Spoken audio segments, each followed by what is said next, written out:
Diba, kanan na. Yun yung mga eksena. Ayaw naman natin. Hugot mo Gusto niya natin sa na tanan, medyo ha? maaga pa at kaya pa Ayan. natin makipagsabayan sa lakaran, gawin po natin. Yun. Kasi dadating Expert. talaga ang panahon, hindi natin na may kakilala ko partner talagang banat na banat yung mukha. Pero talagang hindi na naitago yung mga Uyog-uyog ang lubot. kumbaga yung mukha Punasan niya niya. banat na banat kasi kaya ng siyensya, di ba? Batang-bata talaga siya. Tingnan na at 17 na siya pero mukha talaga siya mga 50s lang.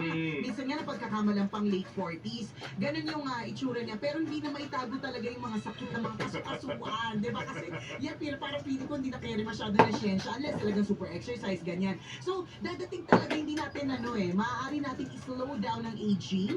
We can age gracefully. Yan naman ang ating yan naman ang ating mission in life. Ganyan. Pero Good na, hindi good na. natin, hindi na Mantika, magiging uyog-uyog pag forever. yapong lubot. Hindi maitatago. Di ba yung mga lumalaylay